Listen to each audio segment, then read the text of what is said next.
আসসালামু আলাইকুম, কেমন আছেন সবাই? আশা করছি সবাই খুব ভালো আছেন।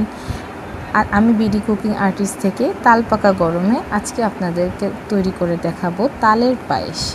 তালের পায়েস তৈরি করার জন্য প্রথমে আমি তালকে সিদ্ধ করে নেব। কাঁচা তাল কোনোভাবেই দুধে দেওয়া যাবে না, তাহলে দুধ ফেটে যাওয়ার সম্ভাবনা থাকে।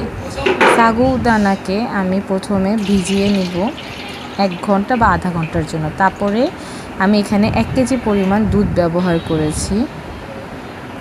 তালটা সিদ্ধ করতে খুব একটু সময় নিয়ে সিদ্ধ করতে হবে, যাতে এটি কোনোভাবে নিচে লেগে না যায়, তাহলে কিন্তু একটা বাজে পুরা স্মেল আসবে। তালটা সিদ্ধ হওয়ার পরে আমরা এখন দুধটাকে জাল করব। দুধটা জাল করে একটু ঘন করলে দুধের সুন্দর একটা স্মেল আসবে।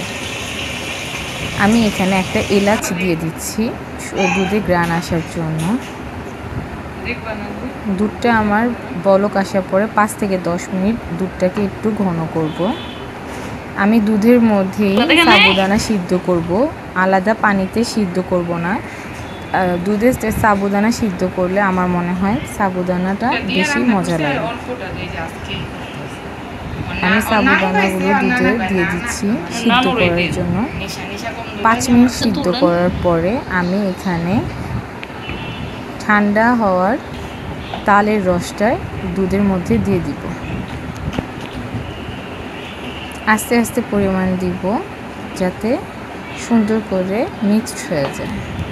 তারপরে এখানে আমি পরিমাণ মতো চিনি, যে যতটুকু মিষ্টি পছন্দ করেন পরিমাণ মতো চিনি ব্যবহার করবেন। তারপরে এখানে আমি দিব গুঁড়ো দুধ 3 টেবিল চামচ। আপনারা চাইলে দুধটাকে আগে পানিতে মিশিয়েও দিতে পারবেন।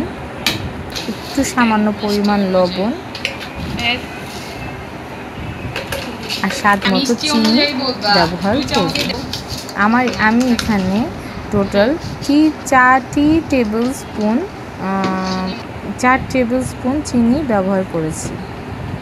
আপনারা চাইলে কম বা বেশি ব্যবহার করতে পারেন। এই যে তৈরি হয়ে গেল